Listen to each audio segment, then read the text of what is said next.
Welcome to another presentation at the East Trade Winds, hosted by Bernie Franzgrote and Wayne Pratt. The presentation today is titled Delve Deep and Illuminate Client Needs. Our guest is Catharine O'Leary from Smart Quiz Solutions. Looking to attract better leads and turn conversations into conversions? Meet Catharine O'Leary, the Quiz Queen, founder of Smart Quiz Solutions and the Client Intelligence Agency. With 30-plus years of experience helping Fortune 100 giants like Apple, Pepsi, and HP, Catharine now empowers solopreneurs and service-based businesses to grow using smart, AI-powered quiz funnels. Her mission? To replace outdated lead generation tactics with engaging, insight-driven tools that connect you with the clients, so you can grow your business with confidence and clarity. My name is Catharine O'Leary. I am here to ask a question. How many people had a BlackBerry? A BlackBerry smartphone? BlackBerry, everybody remember BlackBerry? How many people know a BlackBerry? Okay. At least you know it. I used to work at BlackBerry. In fact, I worked at BlackBerry when all hell broke loose. So I'm here to spread the word of how not to be BlackBerry. Because BlackBerry, there's a little bit of a perfect storm that went on there, but let's talk about how to avoid being BlackBerry, because that was not fun for anyone. I can tell you that. I'm going to talk about intelligence loops. Again, I spent 30 years in corporate doing market research and consumer insights. What that means is that I spent a lot of time asking a lot of people a lot of questions, and then taking that information, finding the patterns in those answers to be able to help businesses actually serve the clients better. So whether Pepsi was trying to figure out who should be on the Super Bowl for the halftime show, or they were trying to figure out which two products to put together for July 4th, whether Apple was trying to figure out what the next iTunes launch would be or the next iPod launch would be. They would always go and they would ask clients. They would ask their clients about what they're using, what's working, what's not working, what they wished for. And then they take all that information and create some magic in the back end. What I found out as an entrepreneur myself is that, again, we don't tend to ask those questions. The Client Intelligence Agency was created to ask those questions. So I'm going to ask a question around growth. And this is a little bit of AI-enabled conversations. So for those of you who have not used AI or are just getting into AI, it's not crazy here. You become a prompt engineer, but AI is here to stay. And how do we use it to help us serve our clients better and get what I call more human-to-human time? So let AI do all the process and the kind of the stuff that on the back end that takes time, so that we can have time to do things like this, things like talking to people about what they need, what they want, and how we can help. And one of the things that AI has been really good at and really bad at the same time is creating content. You can do 365 posts in 12.2 seconds for your Facebook ads with ChatGPT. It's a lot of noise that has actually flooded the markets and has made it cracking through and getting through that noise a little more difficult. So how do we get a little bit more intentional? How do we get a little bit more focused on our message? How do we make sure that we're talking to our ideal clients about what they need and what their 3 a.m. question is? So what's waking them up at 3 a.m.? What is that conversation for them? This is something that BlackBerry missed. BlackBerry thought, if we build it, they will come. I actually had a conversation with one of the developers saying, we've got a 12 megapixel camera in the smartphone in the next one, just for soccer moms. And my immediate reaction was, did you ask soccer moms if that's what they wanted? That's just, obviously they do. They're at the soccer field. They're going to take pictures. It's like, hey, we have a lot of work to do. So one of the things that BlackBerry didn't do well was listen. How many people have heard of funnels for your business where you're bringing leads in? And funnels are very linear. And as an economist, I love my linear paths, but that's not really how people behave. And that's not really how businesses are working now. So a funnel is you talk to a client, they get to a sale, and then it disappears from them. And this is one of the things that I think the businesses that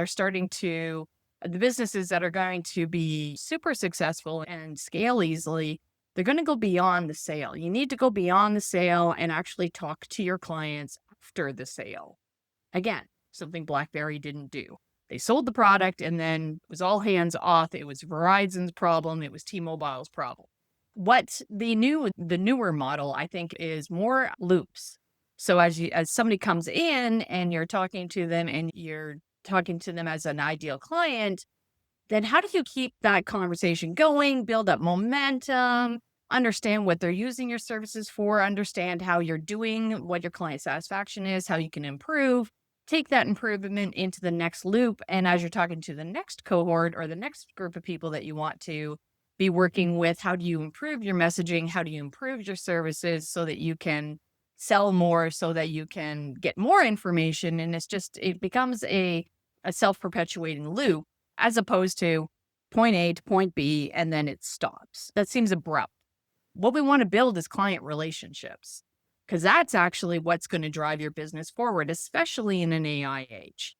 It's going to be that connection, that authentic connection to your clients. And now what businesses are doing, especially service-based businesses in the online space, so coaches, consultants, and speakers, we're spending a ton of time, like 80% of our time, at the upfront, the lead, like the top of funnel, at the lead generation side of things. And then once we get the sale, we spend about 20% of our time actually keeping our clients, which is, in my opinion, backwards. It's 5 times more expensive to get a new client than it is to actually keep a client. So we should be spending 80% of our time in those relationships with people that have bought from us so that they are happy, they stay, they spend more, and 20% of our time topping things up, if you will. Does that make sense to everyone? Perfect. So I talk about what I call business intelligence, and it's the 5 Ps. We're going to go through this in fairly quick succession. So when I talk about where businesses tend to start, it's in production. So what you create, these are your offers, these are your emails, this is your content, this is your courses, this is your social media, it might be phones, it might be iTunes subscriptions, whatever it is you're producing so that you can attract your ideal clients and serve them. But that's only the first layer. That's one of 5 Ps. This is where about 80% of businesses start and stop. You produce, and then hopefully you sell, and then that's it's very transactional. So how do we move things more to a relationship? Start prompting. This is where things like surveys or forms or applications, an onboarding form, a quiz can come into place. So when you start asking questions around what are you struggling with? What's going on? Self-assessment on a speaker, like how ready are you for the stage? Maybe it's what's your referral readiness score? Maybe it's some sort of a stress measure or tips and tricks to bring your nervous system into alignment, whatever that looks like. But is it interactive? Do people get to ask you questions and do they get to tell you what's going on with them? And the thing here is, and this is where AI enabled comes in, is it doesn't have to be one-on-one questions. You're getting signals from your clients all day long, from the DMs that they're sending you, from the customer service inquiries that they're sending you, from the fact that they're not talking to you at all, your open rates, your reply rates, the webinar show up rates, like you're getting signals all the time. In fact, we're getting so much data, we don't know what to do with it. And we don't even realize that we're getting these signals. So how do we hone in and how do we get really laser focused on those signals so that we are listening to our clients? BlackBerry, people were screaming at us. We want apps. We want touchscreens. Like people were like chanting outside of the headquarters, bring us touchscreens, right? It was ridiculous. I don't know how we didn't. Like, I know how they didn't listen. They were trying to buy a hockey team. A different story. But like, you might be getting more subtle conversations, more subtle signals. And if you miss those signals, your competitors may not be. So how do we tune in and how do we capture those signals? And how do we really understand the patterns then? This is where like the kind of market research diabolical plan comes in. So you're getting all this information and it's overwhelming. How do we put it all into a system so that the patterns start to emerge? So that you can see, oh, that's what's going on. Soccer moms don't want a 10, 12 megapixel camera. They want waterproof because it's raining at the field that day. Well, whatever that is, what is the pattern that, your consumers tell you? Because here's the other thing that used to drive people nuts about market research is that your consumer can't tell you what the next widget is. They can't tell you what the next best thing is. They don't know. They don't have the crystal ball into that, but they can tell you what they're struggling with.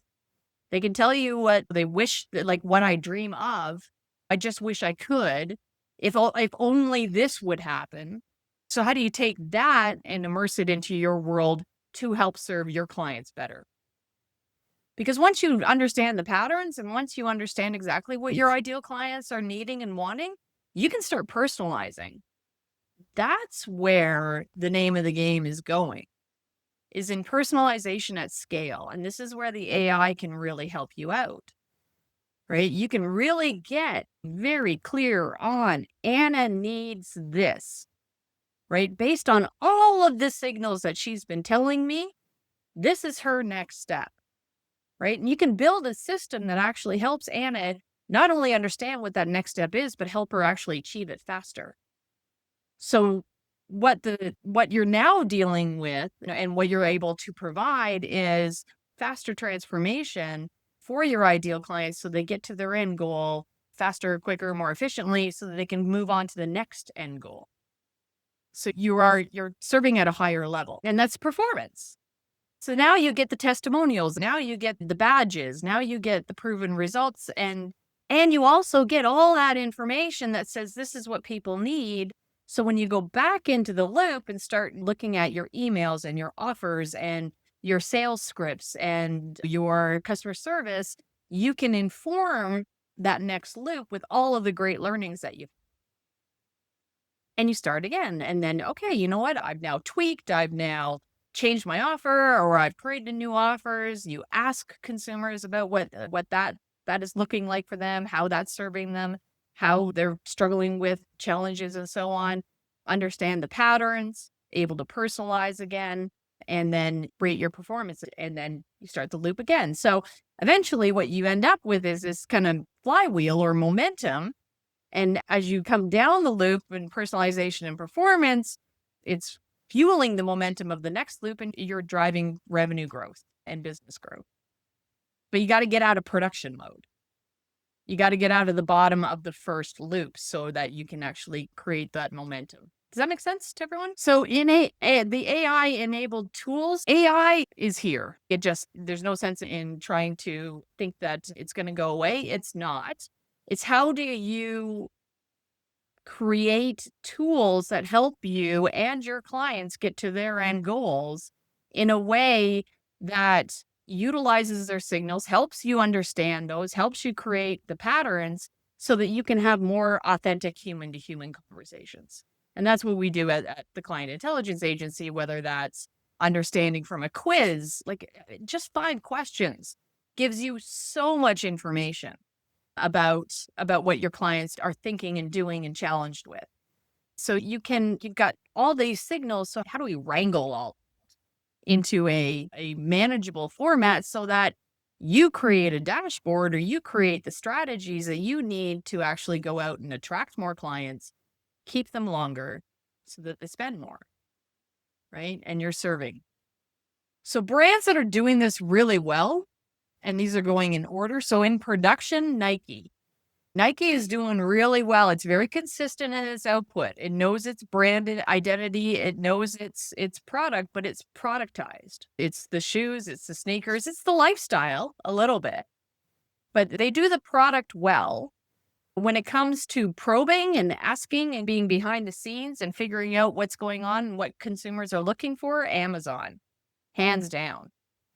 So Amazon does incredibly well at that, probing, that understanding. When you think about patterns, what do you watch next? Like Netflix. Netflix uses viewer information, viewer behavior, and they ask questions. If you've ever been on a Netflix show, do you like this? Do you want us to recommend more like this? They've got a whole back end that's able to deliver the content that you want, as opposed to what my sister wants or what my niece wants or whatever that looks like.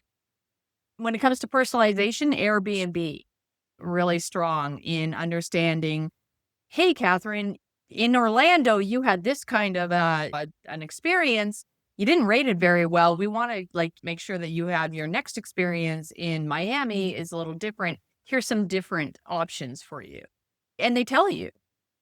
And then Apple, quintessential for performance, they have the whole ecosystem.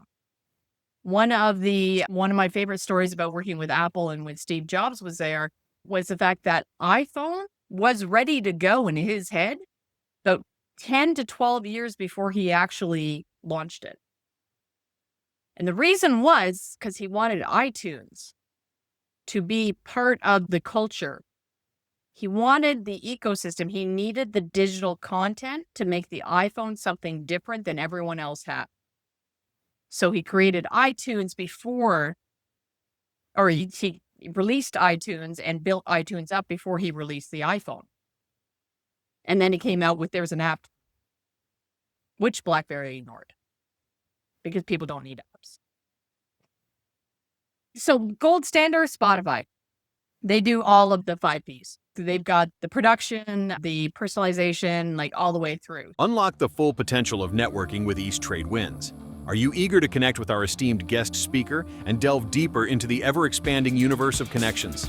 Simply scan the QR code now and embark on a journey of endless opportunities. Join us at East Trade Winds, where we gather online via Zoom every Tuesday from 8 to 9 a.m. Eastern Standard Time. Whether you're a seasoned professional or just starting out, you're welcome to connect with us. Seize the moment, register for free, and start exploring today. Fancy sharing your insights as a guest speaker? We're looking for you. Reach out to Wayne Pratt to ignite your speaking journey. Email him at wayne@motivateyou.ca or connect with Wayne on LinkedIn. Don't wait, take action, and be a part of a global community that's shaping the future of business networking.